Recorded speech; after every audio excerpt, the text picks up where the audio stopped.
si je connais tous les postes, je me ferai jamais baiser. L'expérience que j'ai acquise, en fait, elle est à 95% de galères, tu vois. Mais par contre, c'est des galères surmontées. Je marche à l'ancienne, tu vois. Peu importe que je gagne ou que je perde de l'argent, je vais au bout du projet. En tant que capitaine de bord, c'est ton rôle, tu vois. C'est ta responsabilité. T'as pas la trésor et là, c'est compliqué. Et là, tu transpires. Je suis un mec fort, je suis un mec, tu vois, je suis balèze, tu vois, mentalement, physiquement. Je me dis non, pas moi. Je m'autorise pas à craquer. Et j'ai toujours mis ma vie privée entre parenthèses. J'avais vu mes parents se déchirer toute leur vie à cause du boulot. J'ai eu des réussites. Et puis j'ai eu des échecs. Bah ouais, comme Et tout puis le monde. Hein. des réussites. Et puis des échecs. Tu vois. Donc en fait, c'est les montagnes russes. Si t'abandonnes une fois, ça peut devenir une habitude. T'abandonnes jamais. Bienvenue sur le podcast La Partie Cachée, un podcast où je reçois des entrepreneurs et des sportifs pour raconter ce qu'on ne voit pas à la télé ou sur les réseaux. L'enfance, les décisions, les doutes, les difficultés, les obstacles, les sacrifices, les échecs, les déclics et les moments clés qui ont façonné leur parcours. Abonne-toi pour ne rien manquer.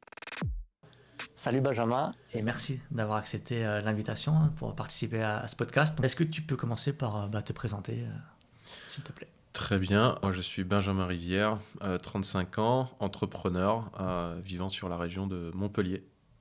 Ok, et Montpellier depuis, parce que du coup on a aussi un aspect local, tu es Oui. à Montpellier depuis combien de temps ? Montpellier, ça va faire ma 10e année. 10e année ? Ouais, Ok. c'est ça. Je suis arrivé en 2016 exactement. Et tu es arrivé Donc, pourquoi ?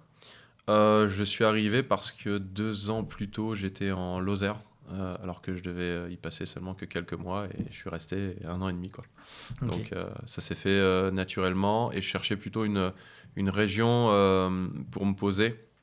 En fait, donc je me disais, est-ce que Toulouse, est-ce que Montpellier, est-ce que Marseille ? Bon, Marseille, c'est un monde à part, donc c'est pour ça que j'ai choisi Montpellier, c'est beaucoup plus cosmopolite. Ok, donc t'es pas venu pour une opportunité professionnelle ou pour un Si, bien business sûr, parce que en fait, il y a ça aussi que je regardais dans les paramètres, c'est le taux de croissance d'une ville. Ça, c'est hyper important. Et moi qui bosse dans le domaine de l'immobilier, il faut aussi qu'il y ait de la croissance dans l'immobilier. Donc, c'était surtout ça que je regardais. Et j'avais déjà analysé tout ce qui se faisait à Odysseum et tout ça, à la construction. J'étais au courant de ça et je me suis dit, bah ok, Montpellier, go quoi. Donc, Ouais, voilà. parce qu'à l'époque, Montpellier, c'était. Parce qu'aujourd'hui, c'est la 7e ville française, je crois. Je sais Ouais. qu'il y a quelques années, c'était plus proche de la 20e place. Toi, quand t'es arrivé, c'était. Moi, T'étais dans le top 10 ou. quand je suis arrivé, je crois qu'ils étaient à 240 000 ou 250 000 habitants. Maintenant, ils sont à 300 000. Ouais. Tu vois, la croissance, elle est quand même énorme, quoi.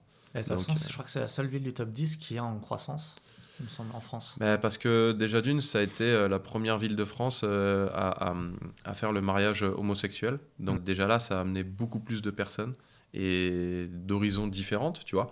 Mais le Montpelliérain typique, il existe presque plus, tu vois. Quand tu rencontres des gens, ils te disent, bah moi je suis de Tours, moi je suis de Limoges, enfin tu vois. Parce qu'en fait ici, t'as tout, quoi. C'est à 20 km de la Camargue, tu vois. Donc t'as un aspect qui quand même qui fait bon vivre, comme on dit ici, tu vois. Donc moi, c'est plus pour l'aspect business que je suis ici, Que quoi. t'es venu là. Et donc, du coup, tu fais quoi qu'est-ce que tu fais aujourd'hui ? Tu as plusieurs activités. Est-ce que tu peux nous les présenter ? Alors, aujourd'hui, je suis marchand de biens et formateur avec la Fédération des marchands de France. Ok. Avec le président Eric Weiss, qu'il faudrait que tu aies en interview, il est pas mal. Okay. Tu verras. Et j'ai toujours été aussi maître d'œuvre dans les travaux. Donc, c'est de la gestion complète de A à Z.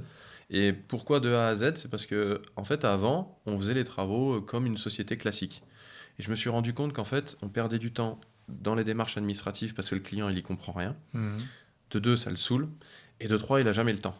Donc nous, en fait, on attendait à ça et je me suis dit, bon, ok. Dans les débuts, je l'ai fait gratuitement, tu vois. Je me suis dit, bon, ok. Les plans, c'est pareil, parce que les plans, ils font ça sur Ketchup et Cozy Casa. Tu as des plans comme ça, la salle de bain, elle correspond pas, elle est derrière. Enfin bref, donc je me suis dit, ok, il y a un écosystème à voir et c'est comme quand tu vas, je sais pas, chez le garagiste, tu dis, faites-moi la révision complète, pas juste la vidange, tu vois. Comme ça, tu es tranquille. Je me suis dit, bah ok. Et depuis, bah, ça marche super bien et on l'explique aux gens, tout le moonboard. Et c'est ce qui prend bien en fait, et c'est la meilleure solution que j'ai trouvée pour que ce soit plus fluide. Ok, donc là, tu as 3 activités là actuellement. C'est Oui, ça ? c'est ça. Formateur, marchand et Moi, je me considère Et pas le comme courtage? formateur, tu vois. Parce Ok. que pour moi, un formateur, c'est un mec qui est en ligne à Dubaï, il t'envoie un e-learning et il te dit surtout, il faut bien voir les modules, hein, tu vois. Non, Hmm.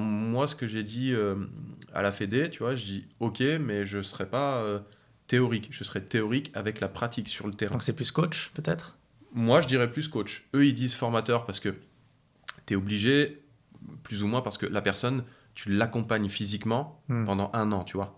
Donc ça, c'est super important de dire aux gens, non, c'est pas du e-learning, il n'y aura pas 3 vidéos YouTube, c'est un truc de terrain. Parce que le e-learning, c'est bien, ça fait partie du marchand, tu dois faire ton tableau de rentabilité, Hmm. tes marges de sécurité, c'est un vrai métier.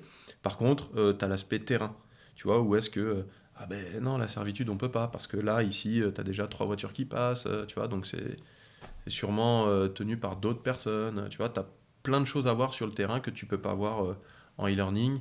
Et puis, très sincèrement, moi, je suis un gars de terrain. Donc, voilà, tu as l'aspect théorique, oui, ça, je suis d'accord. Tu as des choses à connaître. Mais l'aspect terrain, il est beaucoup plus gratifiant pour une personne qui n'a jamais fait de marchand de sa vie, quoi. Ouais, je Voilà. comprends. Et du coup, tu recommanderais de passer à l'action sans théorie? Moi, pour moi, ce métier-là, il se fait en présentiel. Très sincèrement, si je devais revenir à mon moi d'il y a 10 ans, il se fait en présentiel. Parce que l'expérience que j'ai acquise, en fait, elle est pour être gentil, à 95% de galères, tu vois. Mais par contre, c'est des galères surmontées. C'est pas des galères que j'ai abandonnées. Oui. Et voilà. C'est qu'elles sont là, ok, on fait quoi? Soit on fuit, soit on les affronte. Bah, vas-y, on va les affronter. Et je pense que l'aspect marchand, il peut pas être théorique. Il peut pas être que théorique. Oui, la théorie, c'est bien. Oui, lire des livres, c'est bien. Par contre, passer à l'action après, bah, la théorie, elle a ses limites. Parce que quand tu relis le livre et que tu as un immeuble et que tu sais pas quoi faire, Hmm. ah, c'est compliqué. Tu as un terrain, tu sais pas quoi faire, ah, c'est compliqué.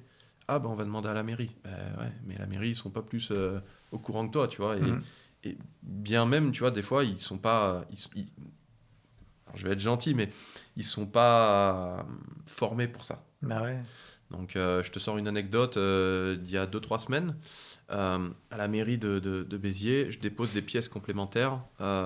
Oui, papier, parce que le portail ne marchait pas. Tiens, étonnant. Et je dépose des pièces papier. Elle réceptionne les pièces. Elle me dit merci. Je dis, bah oui, mais je peux avoir le récépissé. Elle me dit, ah non, nous ici, il n'y en a pas. Je fais écouter, madame, selon l'article de loi, le texte qui dit que vous devez donner un récépissé. C'est dans la loi. C'est pas chaque mairie fait Hmm. comme il veut, tu vois. Ah, ok, j'ai regardé. C'est cet article-là. Et là, du coup, elle a pris le truc. En 15 secondes, j'avais un bout de papier, hein, tu vois. Ouais. J'avais un bout de papier tamponné, signé avec la mairie. Bizarre, hein. Ouais. Voilà. Alors, Et tu peux nous parler un petit peu de ton enfance, où est-ce que t'es né, où est-ce que tu as grandi, dans quel environnement familial? yes. Alors, moi, de base, je suis de la Champagne-Ardenne. Je suis Ok, originaire de Reims, ok, du 51. Ensuite, à cause de drame familial du côté de mon père, il a décidé de tout plaquer et partir dans le sud. Donc, avec mon frère, on s'est dit, bon, bah, ok, on suit nos parents, tu vois, parce qu'ils étaient déjà entrepreneurs. Vous aviez quel âge, du coup, à ce moment-là? Moi, Enfin, j'étais quand même assez jeune. J'avais une quinzaine d'années. J'avais ok, une quinzaine d'années. Mon frère avait un petit peu plus. Mais en fait, on a toujours été soudés dans le sens où est-ce qu'on soutenait le projet de nos parents, tu vois. Ils ont toujours bossé ensemble et tout ça, tu vois. donc ils faisaient quoi, vos parents? Ils étaient traiteurs. Ok, Mon père a d'accord. commencé dans la restauration. Et puis ensuite, bah, naturellement, tu sais, dans les petits villages, ça se fait un peu comme ça, tu vois. Enfin, puis maintenant, parce qu'aujourd'hui, tout se fait sur les réseaux sociaux, le Hmm, marketing, tout ça. Mais à l'époque, ça se faisait un peu comme ça. T'as un bon restaurateur, bah, il va faire notre mariage, tu vois. Et hmm. puis au mariage, bah, forcément, t'as 300 personnes. T'en as 10 qui disent ah, c'est bon, du coup, c'est qui ton traiteur? Ah, bah, c'est un restaurateur. Ah ouais.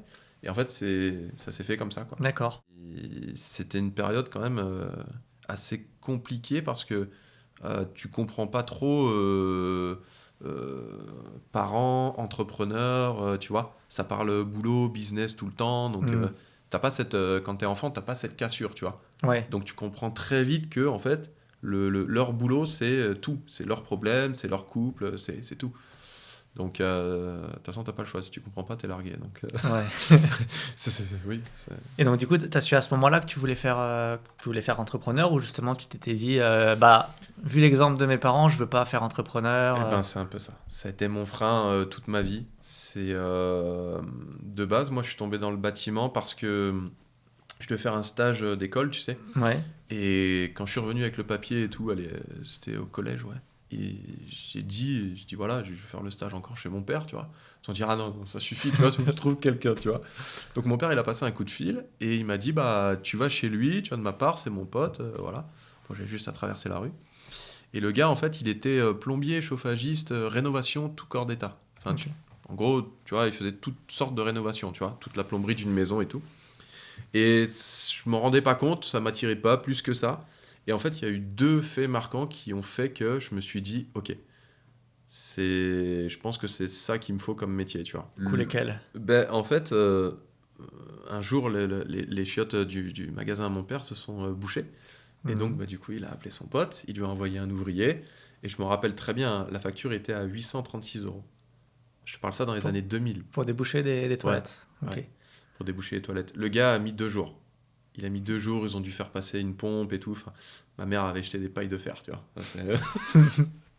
Bref. Et donc, en fait, le gars, quand il a tiré la chenille, tu vois, il a ramassé 2 pailles de fer. Et quand il a reçu la facture, tu vois, il s'y attendait pas. Il a fait, ah ouais. Et là, j'ai fait, moi aussi, ah ouais. Et tu vois, ce truc de, ah ouais, plombier, ça rapporte et tout, machin, tu vois. Je me suis dit, en fait, si t'as des connaissances, ça rapporte de ouf, tu vois. Hmm. Donc, en fait, c'est parti de là. Et le stage, en fait, que j'ai fait chez eux, je suis tombé avec le chef d'équipe la première journée. Je m'en souviens, c'était un lundi. Il était 7 h, on monte dans le camion. Il me dit, franchement, là, gamin, là, c'est mauvaise journée pour toi, tu vois. On arrive dans une grange, il y avait du vent, il faisait froid. Enfin, c'est truc de dingue. Et là, je vois la grange à nu, tu vois, bah, un peu comme ici, avec des belles pierres et tout, tu vois. Je fais, ah ouais. Et puis le gars, en fait, il me donne les plans et il m'explique les plans, tu vois. Bon, t'as 13 ans, tu comprends pas trop, tu vois, Ouais. les plans, les machins, mais tu visualises, tu vois. Ah, l'entrée est là, ok, ça marche. Et je me suis dit, à ce moment-là, si je connais tous les postes, je me ferai jamais baiser. Tu vois. Hmm. Et en fait, c'est rentré là dans ma tête et c'est jamais ressorti. Et je me suis dit, un jour, je ferai ça. Dans le bâtiment. Ouais. Et en entrepreneur, ou tu t'étais dit à ce moment-là, c'était en salarié Non, parce qu'en fait, j'avais vu mes parents se déchirer toute leur vie à cause du boulot. Et en fait, ça a amené des conflits, ça a amené de la tension, tu vois. Ça a amené beaucoup de choses comme ça et c'était pas possible, tu vois. Donc moi, je me suis dit, bah, j'aurai un poste chez Vinci. Tu vois, j'ai toujours eu cette ambition, tu vois. Et finalement, je me suis formé. J'ai mon BTS en structure et bâtiment. Je suis passionné de ça, tu vois. Enfin, j'ai suivi la rénovation de Notre-Dame, tu vois. Les mecs, c'est des génies, c'est des artistes. Tu vois, j'adore ça. Hmm. Donc, le fait de connaître ça et d'être toujours en auto-formation, parce qu'il faut pas oublier les nouvelles technologies et Ouais. tout ça, en fait, pour moi, aujourd'hui, c'est facile, tu vois. J'ai toujours fait de la rénovation. Le neuf, ça m'ennuie à mourir. Enfin, c'est 4 murs, Hmm. on coule du béton, hein, ok, on va faire ça. Ouais. Tu vois, ça me stimule Ça te pas stimule plus, pas, quoi. ouais. Que la rénovation, en fait, faut toujours que ton cerveau, il soit connecté. T'as pas le droit à l'erreur. Et du coup, c'est quand que tu as basculé, où tu as créé ta ou tes premières entreprises? Comment tu as eu le déclic? On va dire que c'était il y a 7 ans, il y a 7 8 ans, ouais, un truc comme ça. En fait, je venais de vivre une rupture amoureuse et je me suis dit, pouah, encore un échec, tu vois. Moi, en fait, une relation avec quelqu'un, quand je suis en couple, je le vois un peu comme une société, tu vois. Faut que ça marche, tu vois. Je peux Hmm. pas avoir un échec, tu vois. Je déteste ça, de perdre du temps et d'aller voir ailleurs.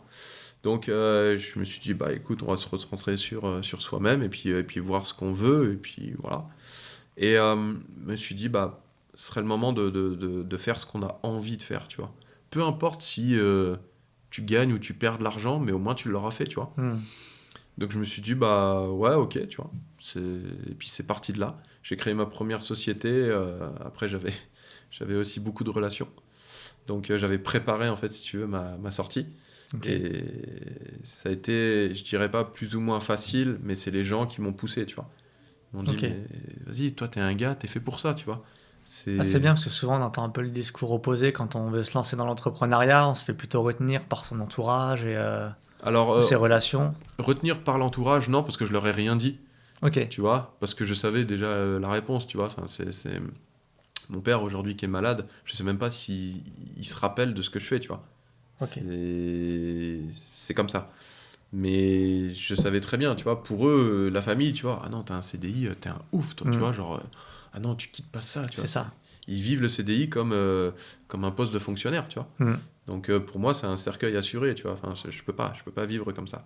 Et donc tu leur en as pas parlé. T'as attendu que ça Oh, de j'ai te fait mon truc, lancer, que ça marche et j'ai fait mon truc, et puis ouais, bah écoute, toujours les mêmes problèmes à la boîte, tu vois. Enfin, ouais, ok, ah, j'ai caché le truc en fait. ok. Puis au bout d'un moment, quand tu grossis et que tu vois, tu changes de camion, de véhicule, et puis que t'es dispo le jeudi, alors que le jeudi, normalement, tu bosses, enfin, tu vois, Hmm. il y a des trucs voilà, qui sautent aux yeux, tu vois. Donc ça, ils l'ont découvert, et puis ils ont su aussi à peu près depuis combien de temps. Donc Et comment ils ont réagi? comment ils ont réagi, vu que ça faisait déjà un petit moment, je pense qu'ils l'ont bien pris, tu vois. C'est pas comme si tu venais de prendre les risques et puis t'appelles tous les 4 matins, tu vois. Hmm. Et puis nous, en fait, dans la famille, on a toujours été comme ça, tu vois. On s'est toujours isolé pour faire un projet, un truc, un machin. Et puis après, Vous on en laisse. parlez plus tard. Ouais, c'est ça. Parce que moi, je savais déjà que la famille, ça allait être un frein, tu vois. Hmm. Et moi-même, je savais que pour réussir, il fallait faire l'inverse de ce qu'ont fait mes parents. Mes parents, ils ont jamais investi, j'ai investi. Mes parents, ils ont jamais créé de holding, j'ai créé une holding. Tu vois, en fait, t'as plein de choses comme ça. Mais du coup, comment t'as su? Parce que t'avais un exemple, Ouais, à l'exemple de tes parents, et ouais. comment tu t'as su, comment t'as eu le déclic de dire, bah, il faut que je fasse l'inverse de ce qu'ils ont fait? Bah, en fait, c'est très simple parce que mon père, c'est un peu la dictature à la maison. Et tu vois, si tu faisais pas à sa manière, ça n'allait pas. Donc en fait, il délègue quelque chose, mais tu sais, il est au-dessus de toi comme ça. Hmm. C'est horrible. Tu Hmm. vois, c'est comme si tu as un sac à dos. Non, tu vois, c'est l'exemple de Dora et Babouche, tu vois. Enfin, elles sont tranquilles, tu vois. Et en gros, c'était un peu ça. Donc je me suis dit, ok, ben, puisque ça n'a pas marché, on va faire tout l'inverse. Si tout l'inverse ça marche pas, c'est qu'il y a un problème. Soit le Hmm. business est pas bon, soit le bonhomme il est pas bon, tu vois. Hmm. Donc soit l'un, soit l'autre. Je me suis dit, bon, vas-y, je suis pas plus bête qu'un autre. En réfléchissant, je me suis dit, ok, il a jamais délégué le travail, vas-y, moi je vais le déléguer, tu vois. Il y a des tâches qui sont. Voilà, tu peux le déléguer à un alternant ou une secrétaire, ou tu vois. C'est pas ta plus-value, elle est pas là-dedans, tu vois. Hmm. Donc, en fait, je me suis nourri de leurs échecs, de ce qui a marché et ce qui n'a pas marché. Et tout ce qui n'a pas marché, je fais l'inverse. Ok. Mon père était très bon dans le relationnel. Pour moi, il l'a pas assez déployé par rapport à ce qu'il dégageait et ce qu'il représentait. Mais aujourd'hui, moi, je fais tout l'inverse, tu vois. Je m'en suis servi parce que j'ai vu que au final, c'était vecteur de confiance et que finalement, les travaux, les gens, ils marchent à la confiance. C'est pas une question de société ou quoi qu'est-ce, tu vois. Plus il y a de pub et peut-être plus ça fait peur, tu vois. Hmm. Donc ça, je l'ai très vite appris. Et c'est surtout que, comme je t'ai dit tout à l'heure, je marche à l'ancienne, tu vois. C'est-à-dire que quand j'ai serré la main à quelqu'un, peu importe que je gagne ou que je perde de l'argent, je vais au bout du projet. Et du coup, si on revient un petit peu, un tout petit peu en arrière, donc au début de l'entrepreneuriat, Ouais. est-ce que tu te souviens de ton premier, alors, on peut dire le premier échec ou la première difficulté ou le premier challenge que tu as rencontré? La première fois où peut-être tu as commencé à moins dormir. Eh ben, je pense que si tu veux, ça a été mon parcours enfance, âge adulte. Il n'y a pas eu d'adolescence, tu vois. Ah ouais? Ouais, parce qu'en fait, si tu veux, ma mère a eu un cancer et en fait, dans la famille, on est très pudique, tu vois. Et je l'ai appris comment, en fait? Je l'ai appris que euh, quand ma mère s'est peignée, tu vois, les cheveux, Mhm. en fait, elle s'est pas peignée comme quelqu'un de normal, tu vois. Elle enlevait des sacoches de cheveux, tu vois. Mhm.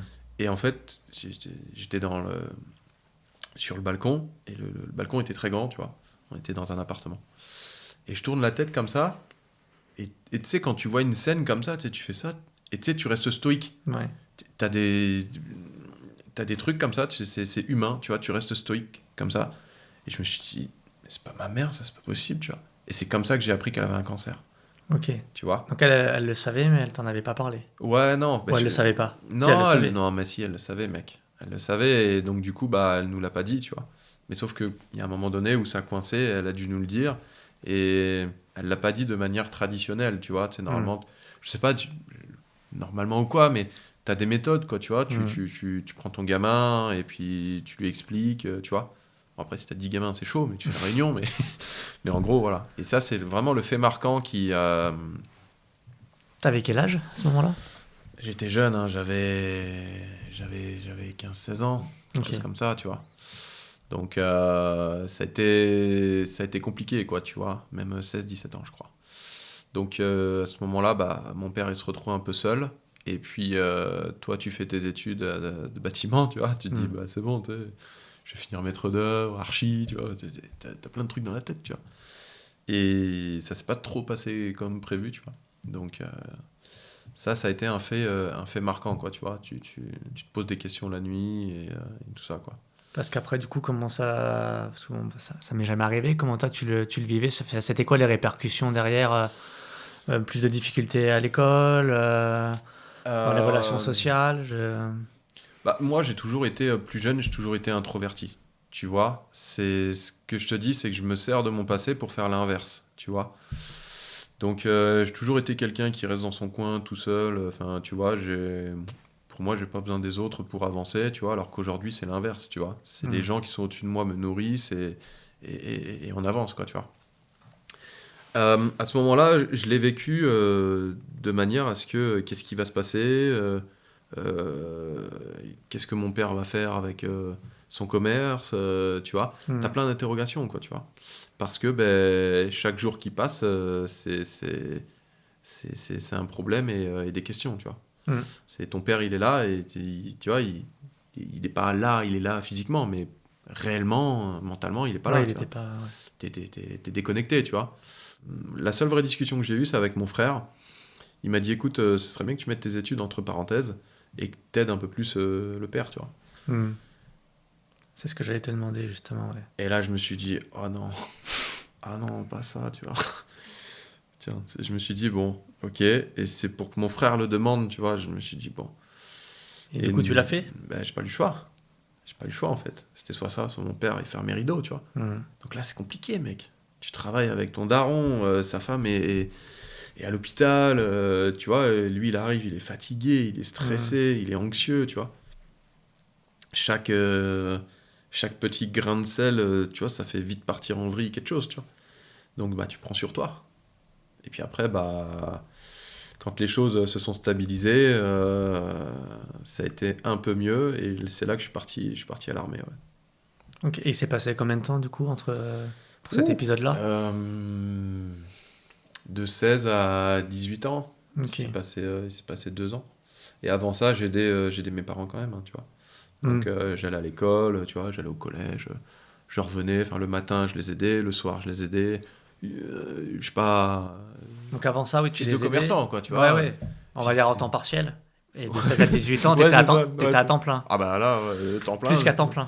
Ouais, c'était le minimum, c'était full time, hein, Ouais. tu vois, c'était 7 jours sur 7. Donc Ouais. voilà, parce que le dimanche tu travailles et puis le lundi, bah, c'est merguez, hein, il y a personne le lundi, tu vois, donc t'es comme tous les bouchers charcutiers, t'es fermé, mais par contre tu fais ta compta de la semaine, tes trucs, tes machins, puis tu respires un peu, quoi, tu vois. Mais à ce moment-là, je l'ai plus vécu comme une punition, et en fait, au fil du temps que je travaille avec mon père, il a déverrouillé des choses chez moi sans le savoir, tu vois. Ah ouais, ça coûte 83 centimes. Ah ouais, mais parce que regarde, sur 83 centimes, moi j'ai que 15 centimes de bénéfice, tu vois. Ah ouais, ah mais en fait c'est pas rentable, tu vois. Ah ouais, mais parce que l'électricité ça me coûte tant, la marchandise ça me coûte tant, le temps que je vais passer à aller le chercher, à négocier le prix, ça me coûte tant. Mon véhicule utilitaire, bah, tu vois, il me coûte tant. Donc en fait, tu vois, tu fais ton truc, tu fais ah ouais. Et ça m'a un peu dégoûté de l'entrepreneuriat. Surtout en France, hein, tu vois. En France, on taxe tout sauf nos ministres, tu vois. Enfin, c'est une dinguerie. Et c'est là qu'en fait, on va dire, le mindset d'entrepreneur, sans le savoir, il s'est mis dans ma tête. Il s'est mis en place, ouais. Ouais. Donc, j'avais pas de stratégie, tu vois. Enfin, Mais à ce moment-là, tu pensais à quoi justement pour ton avenir? Puisqu'on disait que vers 13-14 ans, tu avais eu le stage, tu t'es dit je vais bosser dans le bâtiment. Ouais. Entre 16 et 18 ans, on va dire que les espoirs se sont un peu ouais. évaporés. Et donc, du coup, à ce moment-là, tu pensais quoi? Tu t'es dit je vais faire ça, je vais reprendre l'affaire, je vais faire ça toute ma vie? Ou tu te disais non, plus tard, je sais que je retournerai dans le bâtiment En fait, les clients, ils voyaient ça, oui. Parce que, tu vois, comme je te dis, le terrain, c'est formateur. Tu vois, c'est extrêmement formateur. Tu es dans les problèmes tout le temps. L'entrepreneuriat, c'est des problèmes. Tu commences ta vie avec un problème, tu vois. Tu crées une société, c'est waouh, ça va être quoi les emmerdes, tu vois. Ouais, c'est vrai, hein. Tu résous des problèmes, tu gagnes de l'argent, ok, et l'État vient derrière quand t'en gagnes, tu vois. Par contre, quand t'en perds, y a personne. Enfin bref, et ça, je l'ai compris rapidement. Et si tu veux, bah, le fait, moi, derrière, de partir à l'armée, après cet épisode-là, ça a été un soulagement, tu vois. C'était limite même presque trop facile, tu vois. Ah oui, ok, bon. Oui, après ce que tu venais de vivre, Ouais, c'est c'était ça, presque les vacances. Enfin, peut-être pas les vacances, mais c'était Ouais, pour moi, c'était un peu c'était plus cool, quoi. C'était la colonie, tu vois. Enfin, plus jeune, je détestais la colonie, tu vois. Bah, là, en fait, je me suis dit non, c'est cadré, c'est un métier, tu vois, c'est voilà. Et moi, en plus, à l'époque, j'étais fan du film Stalingrad, tu vois, avec Vassili Zaintsev, tu vois, qui est l'idole de l'ex-URSS, tu vois. Et je me suis dit, bah vas-y, moi, je veux faire ça, tu vois. Je veux faire tireur d'élite, tu vois.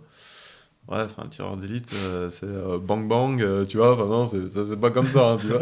C'est pas que dans les films, hein, tu vois.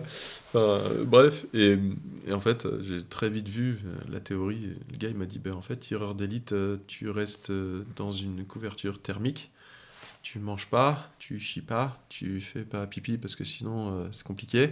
Donc, en fait, tu te restreins en 48 heures, parce que des fois, tu vas rester 48 heures dans une couverture thermique, tu vois. Et j'ai fait, ah ouais. Et ouais, et en plus, tu as le calcul du vent, tu as beaucoup de théories, tu vois. En fait, c'est un peu comme les pilotes de chasse, tu vois. Tu as beaucoup de théories avant de passer à la pratique, tu vois. Ces mecs-là, là, tu vois, je prends l'exemple des tireurs d'élite qui gardent le président et tous les ministres en déplacement. Ces mecs-là, ils passent leur vie sur des toits, des gratte-ciels, tu vois. Et puis, ils sont deux, tu vois.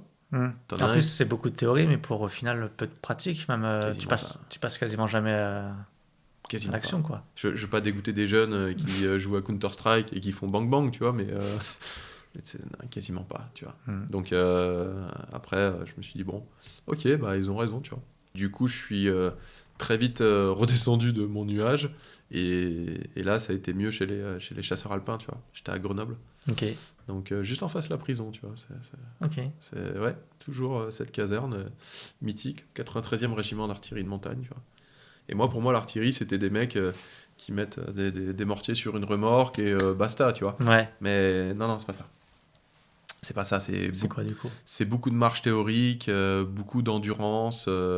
Comme on dit à l'armée, en fait, on crée des chats maigres, tu vois. Tu sais ce que c'est, cette expression ? Non.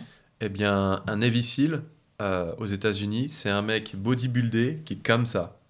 Très fort, très lourd, mais ça consomme beaucoup d'énergie. À l'armée, un chat maigre, c'est quelqu'un qui va supporter 2 fois son poids, qui va marcher 2 fois plus longtemps et qui va consommer 2 fois plus d'énergie. C'est ça un chat maigre. Okay. C'est un mec qui n'a pas beaucoup de volume, mais beaucoup de force musculaire et très peu de matière grasse. Ok. Voilà, c'est ça un chat maigre, tu vois. Et l'armée, tu le voyais pour après rester dedans et en faire ton métier, Oui. ou tu savais que c'était 2-3 ans et que c'était dans le cadre de ton apprentissage, mais qu'après tu ferais autre chose ? Non, en fait, moi, quand j'y étais, je me suis dit on verra. Et puis après, dedans, je me suis dit je vais faire carrière. Et puis après, quand j'ai vu l'ambiance, je me suis dit bah, c'est pas une ambiance qui est faite pour moi, tu vois. Et pourquoi ? Bah, au niveau de la camaraderie et tout ça, tu vois, t'as des trucs qui sont bien, mais après, t'as des trucs qui sont moins bien le soir quand les mecs, tu vois, ils descendent des caisses et tout à la popote. Là, tu fais, moi, je bois pas d'alcool, tu vois. Vous avez pas du champomis tu vois, non, jus de pomme non plus. Cronenbourg non, c'est pas du jus de pomme, ça, tu vois. Donc voilà, puis tu sais, c'est une ambiance un peu de beauf, hein, tu vois. Ces mecs, c'est beauf, hein. Donc voilà, quoi, on va dire que j'avais fait mon temps. Tu C'est vois. ça, c'était bien à un certain moment de ta vie et après. C'est ça. C'est ça. Du coup, c'est quoi les 2-3 valeurs que tu as apprises à l'armée qui t'ont le plus servi après pour l'entrepreneuriat? Bah, en fait, ce qui est bien, c'est que l'intégrité, ça touche tout le monde. Peu importe que tu es issu de bonne famille, mauvaise famille, que tu aies du pognon ou pas du pognon, en fait, c'est ça qui est bien. C'est que le premier jour, tu arrives, tu es en civil. Le deuxième jour, ça y est, tu es habillé en militaire. Et... Tout le monde pareil, tu vois. Et ça, c'est kiffant. Ça, c'est kiffant parce que ça met tout le monde sur le même pied, tu vois. Donc, ça, c'est kiffant. Et ensuite, le respect des autres et la camaraderie. Tu vois, tu peux ne pas t'entendre avec quelqu'un, mais quand tu es dans la mouise, bah vas-y, on est là, tu vois, enfin, on va l'aider, tu vois. Donc, pour moi, c'est vraiment ces valeurs-là qu'aujourd'hui on devrait remettre, tu vois. Et tu aurais un exemple là, d'une de ces valeurs que tu as mis en... Parce que là, on parle en théorie que tu as pu mettre, qui t'en est servi pour l'entrepreneuriat, mais un exemple concret que tu as mis en pratique, vraiment une anecdote pratique dans l'entrepreneuriat, de dire, bah là, cette anecdote-là, elle m'est arrivée, je l'ai surmontée comme ça parce que justement, j'avais appris comment la gérer à l'armée. Tu as eu ouais, je dirais deux anecdotes. Parce qu'en fait, j'ai découvert que j'avais une vue très basse quand on est monté en altitude.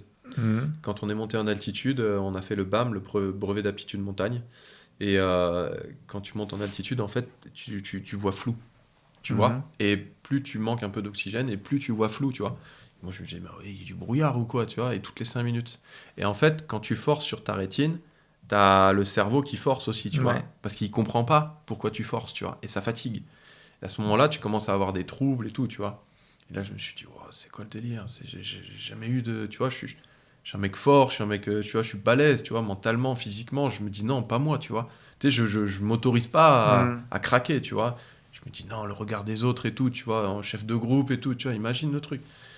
Je me suis dit, waouh. Et tu sais, tu commences à avoir des vertiges et tout ça, tu vois, donc je me suis dit, je vais jamais y arriver, tu vois. Et au final, on est arrivé au camp, je suis mal à la tête et tout, tu vois, enfin, le lendemain, truc de ouf. On arrive au camp, enfin, vraiment le truc, comme dans les bronzés font du ski, quoi, tu vois, enfin, c'est... Châtelain, laisse tomber. Ouais. Ah, c'est vous le... D'accord, ok, ouais. Ah, c'est, voilà. Génépi? Ah, je connais pas. Ah, c'est costaud? Ouais. Bah, t'en bois un, tu dors. Ah ouais. Le truc, 40 degrés, c'est de l'alcool à brûler, tu vois. C'est... Enfin bref. Mais après, le lendemain, quand on n'avait pas d'eau, il a fallu trouver un point d'eau. Bon, c'est pas ce qui manquait là-bas, mais c'est que tu casses la glace, quoi, tu vois. Donc, rentrer dans l'eau à -2, -4... ouais, assez chaud, quoi, tu vois. Ouais. Donc, mais c'est extrêmement formateur parce que, en fait, tu te dis, ah non, je peux pas, tu vois. Et tu te dis, ouais, mais ça fait 3 jours que t'es pas lavé. Et il y a ton toi plus et ton toi moins qui parlent, tu vois. L'autre, il te dit non, l'autre, il te dit, oui, vas-y, il faut se laver. L'autre, il te dit, ah, non, non, elle est trop froide. L'autre, il te dit, ouais, mais on a des microbes. Tu vois, enfin, je me suis dit, bah, vas-y, t'sais. Et puis, j'ai cassé la glace. De toute façon, j'étais tout seul. Je me suis lavé. Je suis revenu. Je dit, t'étais où? Je dis, bah, j'étais là-bas et tout. Ah, tu t'es lavé? Ouais. Qu'est-ce que ça fait? Bah, j'ai cassé la glace. Mais non. Et tu sais, t'en as un, il se dit, bah, si lui il l'a fait, c'est possible, tu vois. Bon, elle est un peu fraîche, tu vois, mais voilà. Et au final, ça fait vachement du bien, tu vois. Quand tu rentres dans l'eau, parce que l'eau est positive, tu vois, quand tu la glace. Mais ça, ton corps, il dit non. Et tu ressors, en fait, t'as pas spécialement froid.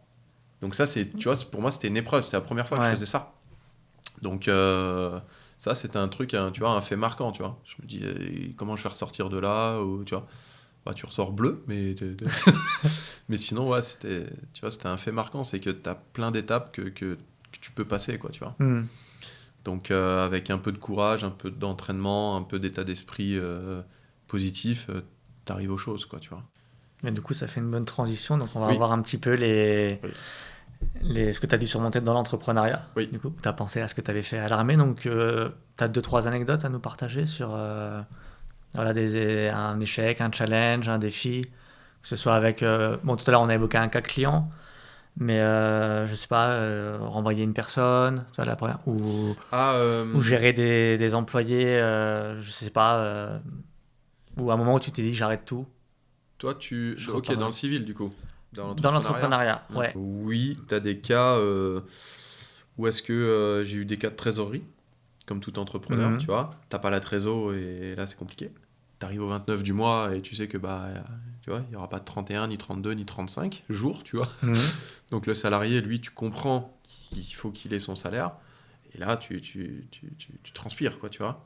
Donc quand tu passes au bureau et que, tu sais, ils sont super gentils, ils te font des coucous, des machins, tu vois. Et que toi, tu es là et que tu as vu les comptes, tu fais, oh là là, là c'est chaud, quoi, tu vois. Donc qu'est-ce que je fais? Moi, ma technique, en fait, c'est que je m'isole, je coupe mon téléphone et je réfléchis au problème, tu vois. Je Mhm. prends du recul, tu vois. C'est comme je dis toujours, en fait, à mes artisans, je fais, quand vous avez un problème, au lieu d'être comme ça, prenez du recul sur la situation. Si tu as besoin de prendre 5 mètres, prends 5 mètres. Si tu as besoin de prendre 10 mètres, si tu as besoin de sortir du logement pour comprendre ton fonctionnement, sors, prends du Mhm. recul. Ton petit truc, il marche pas là. Ah, comment je peux faire? Parce que tu as des mecs qui vont rester, tu vois, 10 ans sur un même problème. Mhm. Vraiment, en fait, c'est ça ma méthode. C'est je prends du recul, je me dis qu'est-ce que je peux faire. Ok, la banque, ouais, non, ça va être trop long.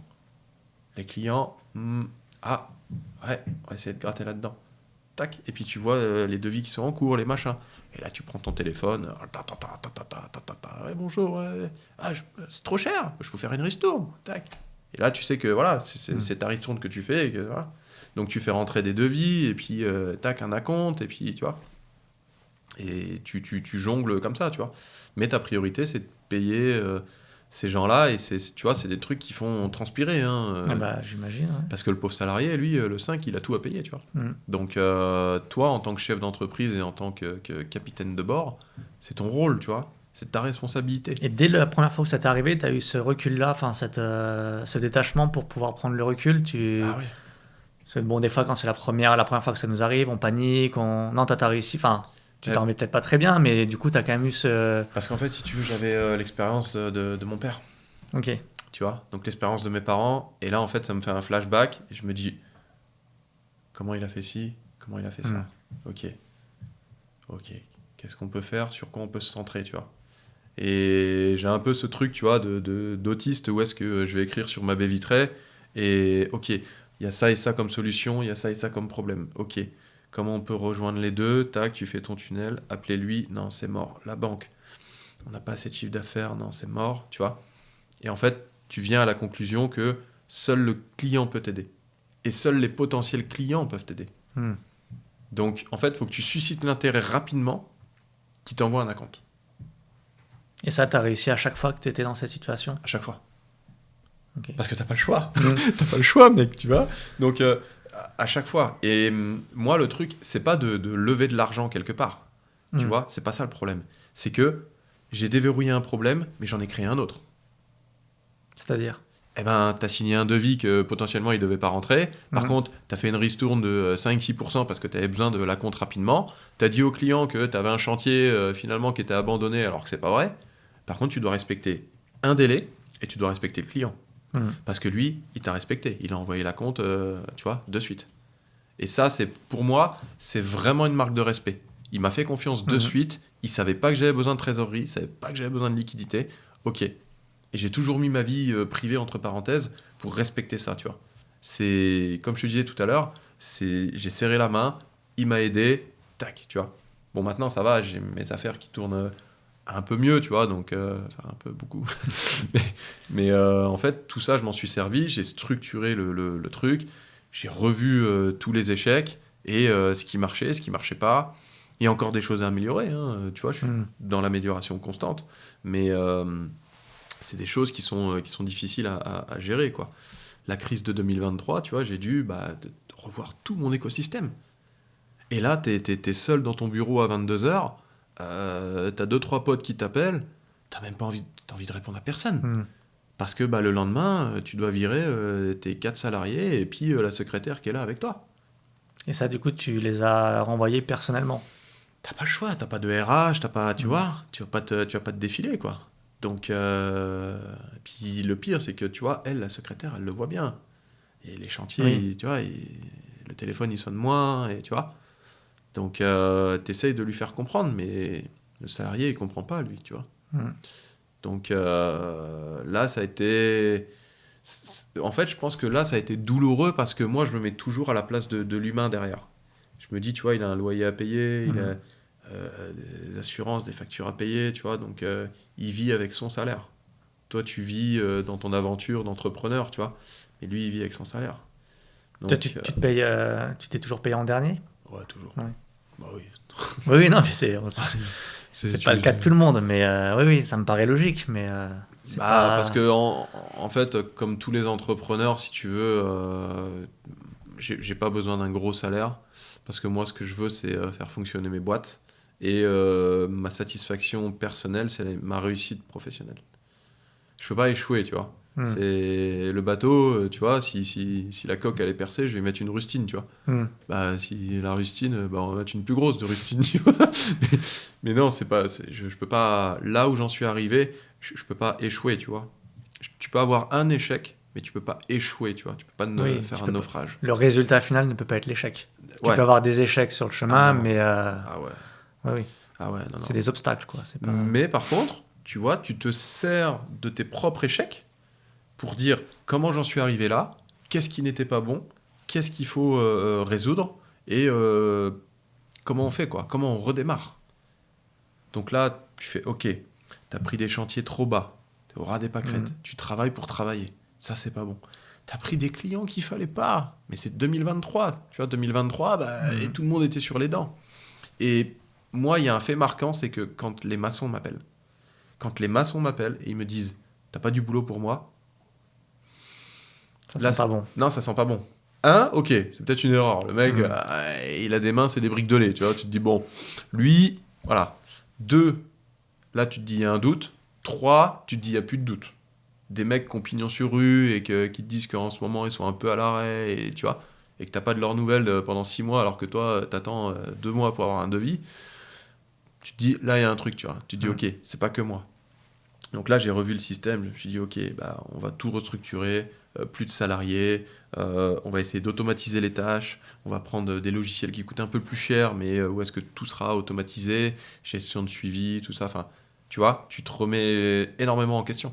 Et donc là, quand tu dis on, c'est maintenant, t'as que des associés. T'as plus de salariés, pas de Non. stagiaires, pas d'alternants. Si, Si. on est quatre au bureau.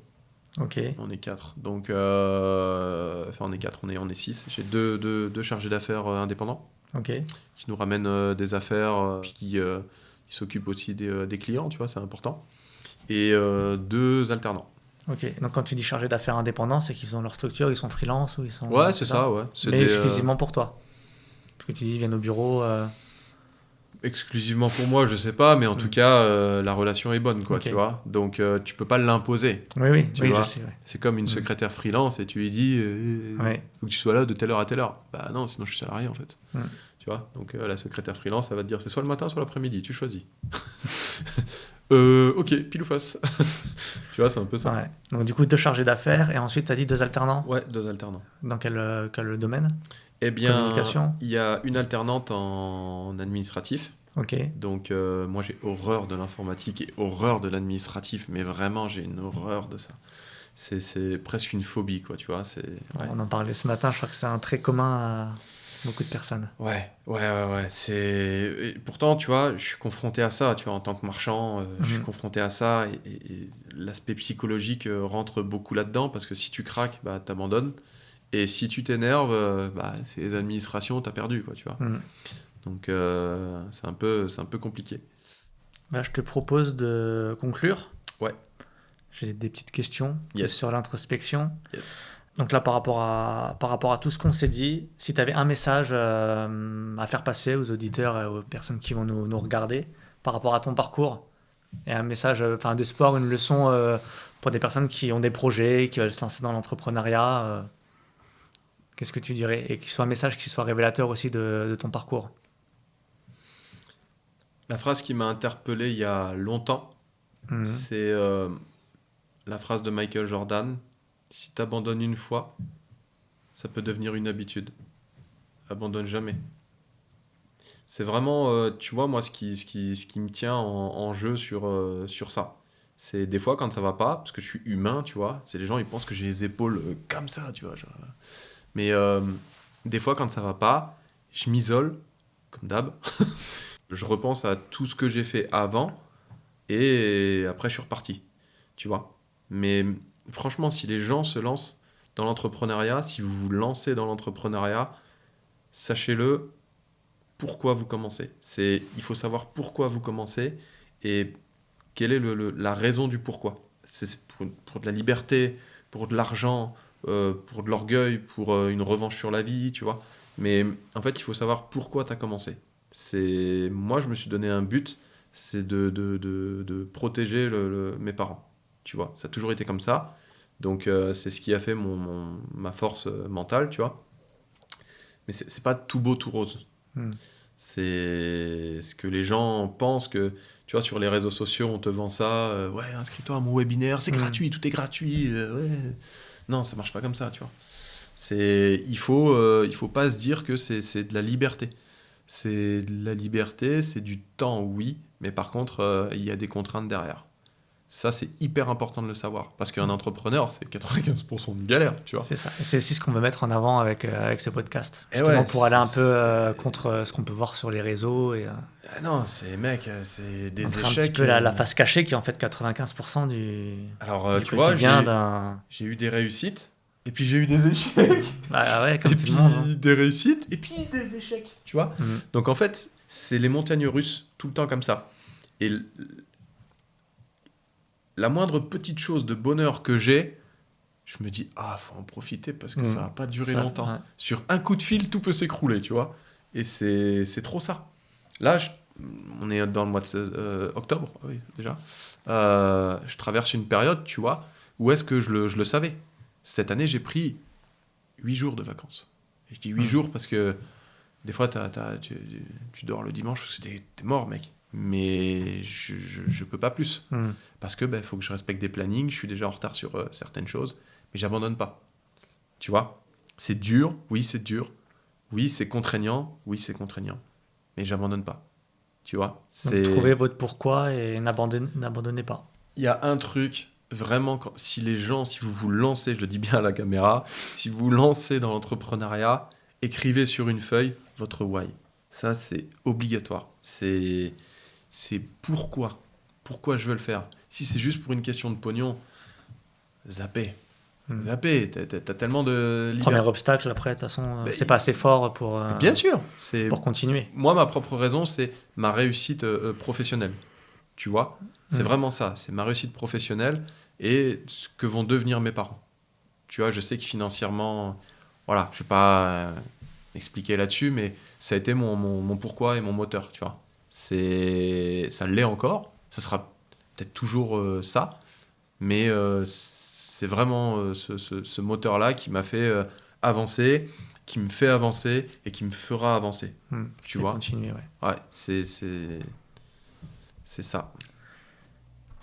Quel conseil tu te donnerais donc, au toi d'il y a 10 ou 20 ans qui t'aurait fait gagner du temps ou qui t'aurait évité des problèmes maintenant que tu as l'expérience que tu as actuellement? Franchement, de se former et de bien s'entourer. C'est vraiment la clé en fait. Moi avant, tu vois, j'étais très introverti, tout ça, je parlais pas aux gens. Je dis mais non, mais il est bête lui, tu vois, il faut faire ça, ça, ça, ça, tu vois. Et en fait, quand moi je véhicule une image, tu vois, de quelqu'un de hautain, frontal, tu vois, enfin, ça c'est macho et tout ça, les meufs elles m'ont toujours dit ça, tu vois, c'est ah non, et toi t'es le genre de mec macho, on peut pas te parler, alors que c'est tout l'inverse, tu vois. Je respecte les gens et enfin bref, mais j'ai pas le choix, c'est collé à mon étiquette, tu vois, on dirait que c'est voilà. Et ben mon moi d'il y a 10 ans, je lui dirais pour gagner du temps et du savoir, il faut se former et il faut s'entourer avec les bonnes personnes. Les deux vont ensemble. Les deux vont ensemble, pourquoi ? Parce qu'aujourd'hui, tout le monde vend de la formation. Il y a un très grand orateur en immobilier qui l'a fait il y a quelques années, qui est pour moi le meilleur vendeur de formation de France. Mais aujourd'hui, il y a beaucoup de conneries. Il y a beaucoup de mythos aussi. Tu vois, dans les podcasts, les mecs, tu les écoutes, ils ont tous revendu des boîtes à 180 millions. Enfin bref, Mark Zuckerberg les a appelés. Enfin bref. Mais en fait, à contre-courant, tu as la réalité des choses. Et mon moi d'il y a 10 ans, je dirais de se former, lire des livres obligatoirement, c'est très instructif. Et surtout, de ne pas hésiter. Il faut faire, peu importe ce qui va se passer derrière. De toute façon, tu auras toujours des échecs. tu auras toujours des échecs. Tu vois, enfin, j'ai un pote là, sa femme, elle a toujours pas le permis, elle a 42 ans. Il me dit, elle a peur de conduire. Mais je dis, mais elle aura peur toute sa vie. Je dis, elle aura peur toute sa vie. Je dis, mais moi aussi j'ai peur. Tu vis avec ça, t'as pas le choix. Parce que quand tu te mets sur la route, c'est les autres qui sont un danger. Et toi, potentiellement, tu crées du danger. Parce que bah, t'es pas attentif, tu vois. Mais je le fais. Donc, il faut faire. Ok, ouais, tu fais et puis tu vois après ce qui arrive et tu L'entrepreneuriat, c'est t'adaptes ça. et tu trouveras des solutions. L'entrepreneuriat, c'est ça. Il faut faire parce que 95% des réponses que tu veux, tu les trouveras sur le chemin. C'est ça. T'as pas le choix. Tu démarres avec 5%, même le comptable, tu l'appelles, il sait pas te répondre. Tu vois, tu vas appeler un avocat fiscaliste, il va te dire, ouh, lui, j'ai un beau poisson, tiens, je vais lui facturer 1 heure de e-learning. Et puis, ça marche pas comme ça. Il faut faire, il faut prendre les problèmes quand ils viennent sur le chemin. Et ensuite, je dis pas qu'il faut se laisser naviguer, mais il faut pas hésiter à faire. Les réponses, tu les trouves sur En les faisant, problèmes, ouais. sur le chemin, et bien sûr en faisant, tu vois. Le vrai entrepreneur, en tout cas, c'est ce qu'il te dira. Les autres, je sais Ça pas, va mais... être un peu différent, ouais. Ouais, Et je rebondis sur quand tu parlais de bien s'entourer.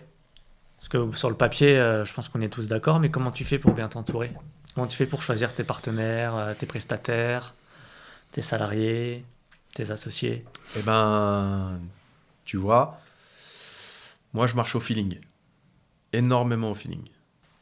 Pour m'entourer des bonnes personnes, eh ben, c'est très simple, je fais appel à mon réseau local. Ok, la recommandation. J'appelle à mon réseau et je leur dis attention, c'est toi qui me l'as mis en avant. Si ça va pas, tu chutes avec lui. T'es responsable. Voilà. Moi, c'est pas lui que je vais venir voir. Parce que si tu me présentes un sgeg à la main tordue, je vais faire quoi? Le mal est fait, tu vois. Il m'a fait un carrelage comme ça, au lieu de le faire comme ça, je vais faire quoi? Je vais pleurer et puis recommander et puis refaire. Je fais non, le premier que je viens voir, c'est toi. Donc, je fais appel à mon réseau local. Et ça a toujours plus ou moins bien marché parce que quand tu fais des after-work en local, quand tu fais appel à... Alors, faut pas la famille. Hein. La famille, il faut pas. Enfin, la famille, ils ont toujours quelqu'un qui connaisse un tel, mais sauf qu'en fait, c'est que la famille, ils veulent faire plaisir à un mec Ouais. qui a pas de taf, qui galère, et puis qu'au final, ils savent pas sa vie derrière, tu vois. Que quand tu vas dans des réseaux où est-ce que tu as un after-work, un truc, un machin, ben, le gars a plus ou moins une certaine expérience. Ouais, il m'a refait mon appart. Ouais, il m'a refait ci, non, c'est nickel. Ouais, alors par contre, bon, il vit dans un camping-car, mais tu vois, tu as toujours cette petite truc à côté qui est bien marrante. Mais voilà. Mais en tout cas, j'ai toujours fonctionné en local. Ok. Ça m'a jamais joué des tours, sauf 1 ou 2 fois, mais j'ai stoppé l'hémorragie très très vite. Donc, Ok. Donc recommandation et feeling. recommandation locale, feeling et pas la famille. Et pas la famille. Ok. Et dernière question, donc sur ton chemin, là, sur tes 35 ans, la plus belle rencontre donc humaine que tu aies faite? Waouh. Eh bien, on va dire que c'est mon formateur quand j'étais en Lozère. C'est un mec, c'est un vrai génie. C'était un prof d'histoire à la base. Et en fait, sa méthode d'enseignement, elle n'était pas reconnue, tu vois, par l'académie. Et en gros, il s'est fait virer, quoi. On lui a demandé de partir. Et ce mec-là, c'est un vrai génie. Pierre, si tu me regardes, mais je sais que tu n'es pas trop interné, comme tu dis. C'est un Lozérien. Internet, c'est interné pour lui. Donc, voilà. Mais c'est un mec qui a changé ma vie. Et dans quel sens? Qu'est-ce qu'il a fait Tout à tous les par... niveaux? Personnel, professionnel Mec, je suis arrivé avec tant de problèmes. À cette formation-là, je suis arrivé avec tant de problèmes. Je devais valider mon diplôme, je devais valider des acquis. T'as même pas idée, je suis arrivé avec des doutes. Je suis arrivé avec mes problèmes, tu vois. Et ce moment-là de ma vie, ça a été très très dur. Parce que déjà de base, je devais pas rester en Lozère, je suis resté en Lozère. Tu vois, c'est une dinguerie. Il m'a recommandé sur des partenaires locaux, tu vois. J'ai fait un centre handicapé, en plus ça s'est bien passé. Après, j'ai fait un deuxième centre handicapé, tu vois. Donc vraiment, ce mec-là, il le sait pas, mais il a changé ma vie. Je pense à ce moment-là, il a reconfiguré mon cerveau et qu'en fait, c'était peut-être la première fois de ma vie que quelqu'un me disait mais t'es capable de plus, tu vois. Donc va au bout des choses. Là tu te contentes de, tu vois. Et il a pris des exemples, il a dit regarde lui, il sort de comptabilité, lui il va plus galérer que toi. Toi t'as des facilités, tu vois. C'est un peu comme le cas de, tu connais un peu le foot? Oui. Hatem Ben Arfa. Oui. Hatem Ben Arfa, il y a des gens, ils rigolent, mais c'est du niveau de Messi. Ce mec-là, et tout le monde te le dira. Tous ceux qui l'ont côtoyé le disent. Hein. Benzema, tout le monde te le dit, tu vois. À Nice, tout le monde le dit, tu vois. Ouais. Enfin, ce mec-là, c'était une dinguerie, mais c'est quand il avait envie. C'est ça. Ah, il a fait 5% de la carrière de Messi, quoi. Ouais, très clairement, ouais.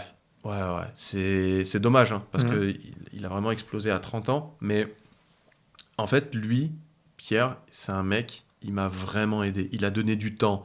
Il y a des journées où est-ce qu'on terminait à 20h, tu vois, alors que le gars, normalement, à 17h, il doit partir, tu vois. Mais j'ai compris que quelqu'un, en fait, me donnait du temps pour une fois. Et avant de partir, parce que j'ai eu quand même mon diplôme, ma validation, tout ça, il m'a dit, toi, ce qui va te sauver, c'est ta capacité d'adaptation et ta force de travail. Il me dit, tu as encore des lacunes. Et tu vois, il m'a pas dit c'est bien, il m'a pas dit c'est moins bien, mais en fait, il m'a laissé avec ça. Et à partir de là, j'ai toujours continué à me former, tout ça, tu vois. Et ce mec-là, il le sait pas, mais vraiment, je le remercie, mais il a changé ma vie. S'il y a bien une personne qui a changé ma vie et qui m'a aidé vraiment au moment où j'en avais le plus besoin, c'est lui. C'est Pierre. Ouais, ce mec-là, professionnellement, c'est un game changer pour moi. Un game changer, tu vois. J'ai été poussé la porte des boîtes, je me suis dit, ouais, non, et tout. Tu sais. Il m'a dit, mais mec, t'as des compétences, lui, il n'y arrivera jamais, toi, c'est trop facile pour toi, tu vois. Oui, t'as fait prendre conscience de ton potentiel et comment l'exploiter. Ouais. Et que ce serait dommage de... Ouais, clairement, ouais. Et puis, au-delà de ça, c'est que c'est un réel génie, le type. C'est un réel génie. Il a conçu les plans de sa maison, il a fait une maison hexagonale avec des angles de ouf, tu vois. Enfin, il a fait appel à des cabinets, les mecs se sont dit ah non, c'est pas possible et tout. Lui, il savait que c'était pas possible, tu vois. Mais il voulait chercher le problème et tout pour dire ah non, stop. Ah bah non, bah là, faut faire marcher l'assurance, là. Ça va pas, j'ai pas les angles. C'est un génie, le type. C'est sur tous les sens du terme, tu vois. Un génie dans la vie, un génie dans tout. C'est un Lozérien, donc lui, l'ambition, voilà, tu vois, c'est ma terre natale, c'est la Lozère. Mais sinon, c'est un mec qui aurait pu réussir, parce que tu parles de n'importe quel sujet avec lui, le type, il est câblé, tu vois. Il est câblé de ouf. Ouais, après, bon, à réussir, de toute façon, ça, c'est subjectif. Donc, lui, sur sa définition de la réussite à lui, il est peut-être très bien comme ça. Et peut-être que lui, son indicateur, c'est les relations humaines. Ouais, c'est ça. Les rencontres qu'il fait, les personnes qu'il va aider. Ouais. Mais du coup, ça fait une belle conclusion, ce petit message à Pierre. Ouais, carrément. Et puis, merci du coup d'avoir participé à ce podcast. Et j'espère que tu as passé un bon moment. Eh ben, merci à toi, merci à l'équipe aussi derrière. Et puis, j'espère à bientôt. À bientôt.